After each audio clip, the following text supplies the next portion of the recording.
Il y a longtemps, dans le village prospère de Mako, vivait une femme nommée Maya. Contrairement aux autres jeunes filles de son âge, elle ne rêvait ni de mariage ni d'une vie tranquille.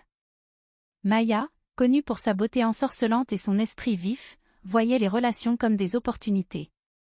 Elle ne s'engageait avec aucun homme par amour, mais par intérêt. Maya vivait dans une maison luxueuse qu'elle avait elle-même acquise. Elle portait les plus beaux tissus et possédait des bijoux que même les femmes mariées les plus riches enviaient. Cependant, son mode de vie faisait jaser. Les femmes du village la méprisaient, les hommes la désiraient, mais personne ne pouvait l'ignorer. Maya disait souvent: « Pourquoi devrais-je vivre comme vous, dans la pauvreté et la soumission, quand je peux contrôler ma propre destinée ?» Un jour, Maya entendit un potin au marché.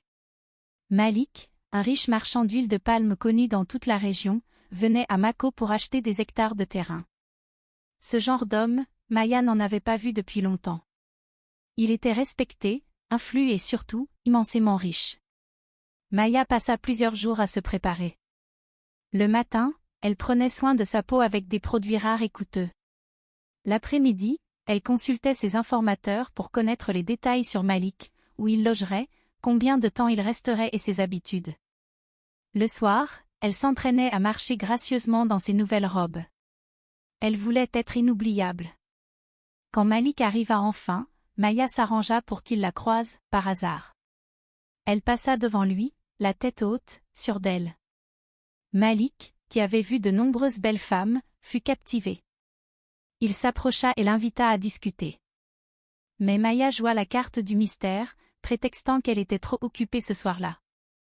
Malgré son refus initial, Malik ne put oublier Maya. Il lui envoya des cadeaux somptueux, de l'or, des perles et des étoffes rares. Finalement, il obtint une invitation chez elle.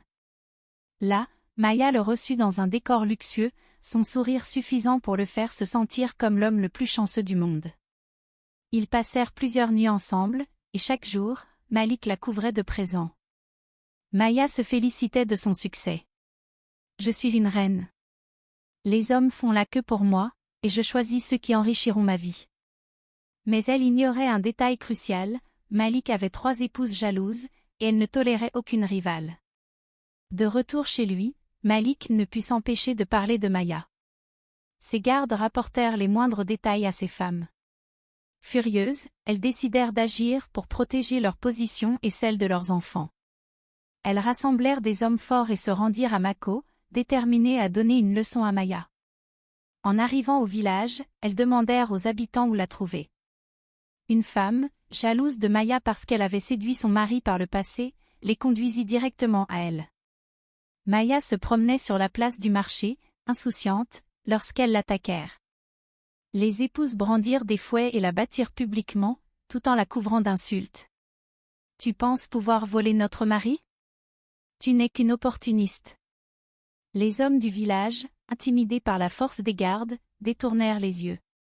Même les femmes qui la méprisaient restèrent silencieuses, certaines approuvant secrètement ce qui se passait. Maya, humiliée et gravement blessée, fut abandonnée dans la boue. Alors que Maya pleurait, incapable de se relever, un jeune homme du village nommé Idriss s'approcha. Il était connu pour être discret, mais comme beaucoup d'hommes, il avait toujours rêvé d'avoir une chance avec elle. Il la porta chez elle et la posa doucement sur son lit. Quand Maya, faible et reconnaissante, lui demanda comment le remercier, il répondit: « Ne t'inquiète pas. Quand tu iras mieux, je viendrai réclamer ma récompense. » Maya comprit alors qu'elle n'était plus respectée. Même les hommes qu'elle méprisait se permettaient de la rabaisser. Pour la première fois, elle pleura sincèrement, regrettant ses choix.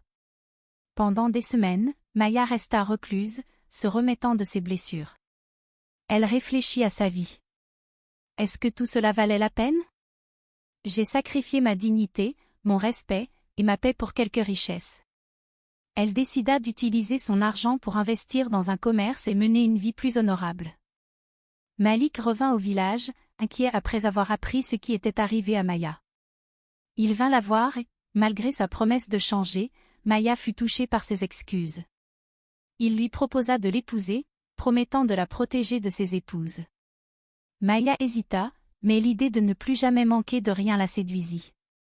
Elle accepta, pensant qu'elle pouvait enfin tourner la page. Maya devint officiellement la fiancée de Malik. Elle marchait dans le village avec des gardes, ignorant les regards critiques des villageois. Mais un soir, alors qu'elle attendait Malik, sa première épouse fit irruption avec les gardes. La femme, froide et implacable, lui tendit une coupe en disant « Tu pensais pouvoir prendre ma place ? Bois cela et disparais de nos vies. » Maya tenta de résister, espérant que Malik arriverait à temps. Mais les gardes, loyaux envers l'épouse, la forcèrent à boire. Alors qu'elle tombait au sol, elle murmura. « Tout cela pourquoi ? Je voulais juste vivre mieux. »